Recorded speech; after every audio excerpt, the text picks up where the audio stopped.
मोठ्या जयघोषामध्ये जे जे काय करणार आहोत. श्री गोपाल कृष्ण भगवान की पतिंतन श्री गुरुदेव दत्तात्रेय महाराज की. आम्हीच म्हटलं पुन्हा तुम्ही काही म्हटलाच नाही की नाही. असं या ठिकाणी अतिशय दरवर्षी अखीव पद्धतीने हा सप्ताह हा कार्यक्रम या ठिकाणी संपन्न होत असतो आणि आपल्या सर्वांच्या उपस्थितीमध्ये सर्वांच्या सहकार्यामध्ये खऱ्या अर्थानं आमची जी काही सर्व तरुण मंडळी आहे ज्यामध्ये आमचे मार्गदर्शक मोहन गुरुजी आहेत. खरोखर हा कार्यक्रम बघण्यासारखा कार्यक्रम दरवर्षी आयोजित करीत असतात. म्हणून आणि या कार्यक्रमाच्या खऱ्या अर्थानं कुठल्याही कार्याचा समारोप काल्याचं कीर्तन म्हटलं की त्याला थोडीशी मर्यादा येते. कशी? कारण बाकीच्याही कीर्तनामध्ये कीर्तनकारांनी काहीही सांगत सुटावं असं नाही.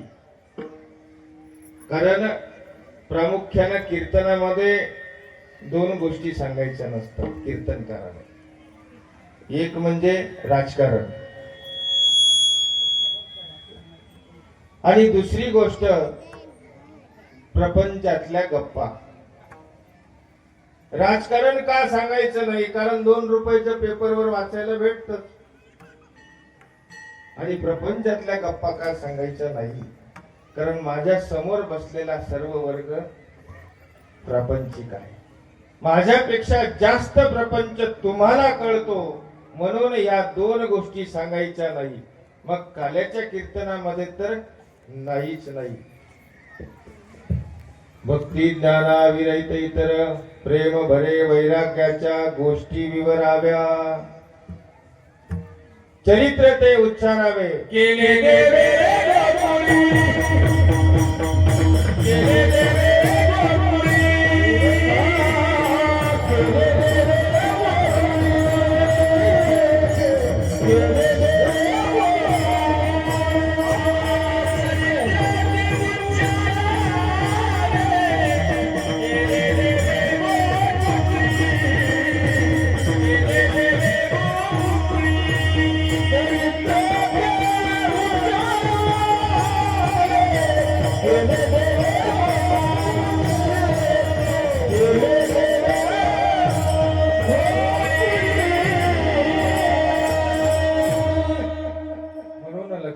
चरित्र ते उच्चारावे जे देवे केले गोकुळी.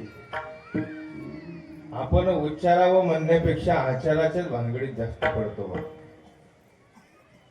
आहे की नाही? कारण उच्चारण वेगळं आहे, आचरण वेगळं आहे. देवाने चरित्र जे केलेलं आहे ना त्याचं उच्चारण करा, आचरण करू नका. भगवंताचं तर तसंच आहे. आणि त्या भानगडीत पडायला गेलं तर मग अवघड होतं. गावात हरिविजय ग्रंथ चालू होता, एकीकडे पांडव प्रताप चालू होता.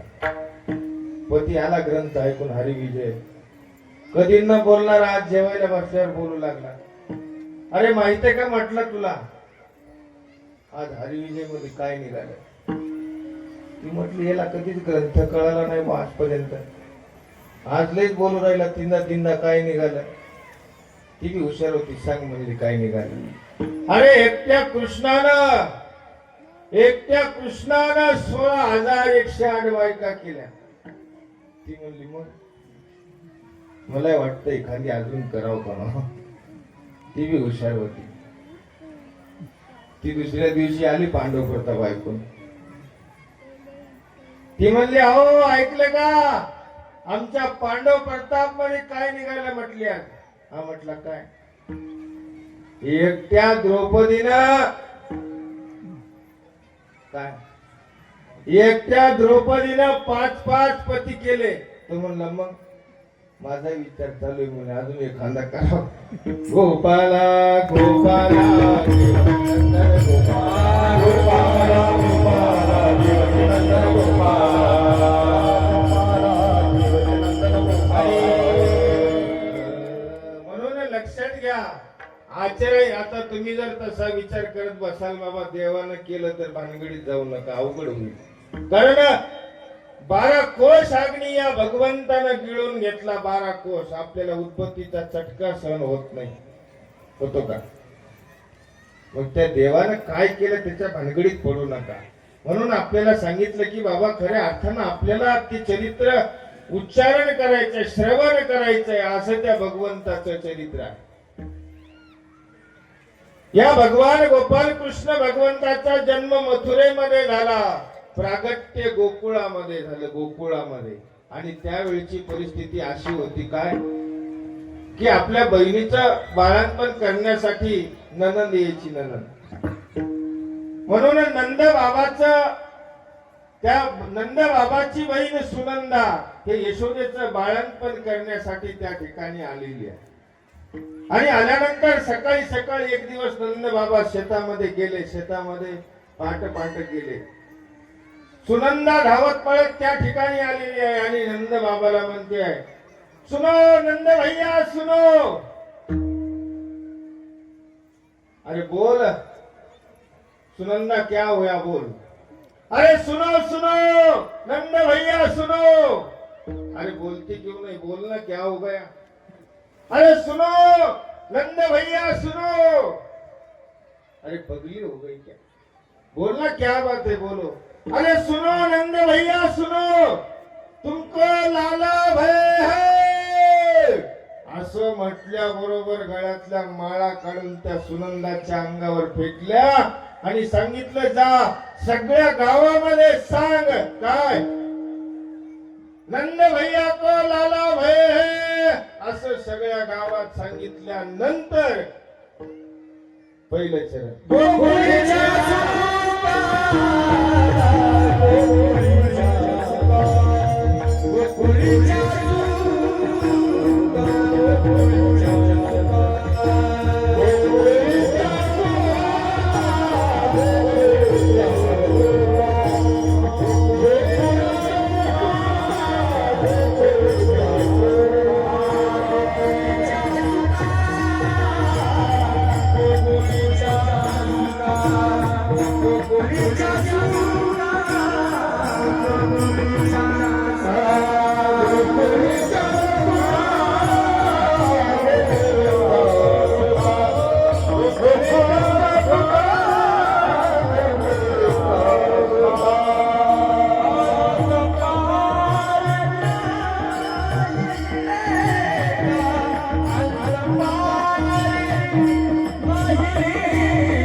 सगळ्या गावात सांगितल्यानंतर गोकुळीच्या सुखा अंत पार नाही लेखा.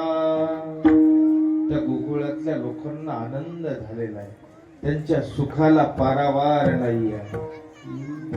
आपल्याला कसं आहे माहितीये का, काल तुम्हाला कीर्तनात थोडक्यात सांगितलं होतं. कारण आपल्या दुसऱ्याच्या दुःखामध्ये आपण सुख घ्यायला लागलो. दुसऱ्याच्या दुःखामध्ये दुःख मानायला शिका. गोकुळातले लोक तसे नव्हते. नंद बाबाला मुलगा झाला, बऱ्याच वर्षानंतर मुलगा झाला, कळालं तर सगळ्या गोकुळातल्या लोकांना कसं सुख आहे ते, त्याला अंत नाही पार नाही. प्रपंचातलं सुख कसं आहे माहितीये का, त्याला सुरुवात आहे, शेवट आहे, अंत आहे, मध्य आहे, सगळं आहे. पण परमार्थातलं तसं नाही. प्रति क्षणम वर्धते सुखाम. परमार्थातल्या आणि प्रपंचातल्या सुखामध्ये फरक आहे, ध्यानात ठेवा. अंत पार नसलेलं सुख आहे ते. त्या गोकुळातल्या लोकांना अंत पार नाही असं सुख त्या ठिकाणी झालेलं आहे. आणि कशामुळं हे सुख झालं एवढं त्या गोकुळातल्या लोकांना, कशामुळं झालं म्हणून दुसऱ्या चरणात सांग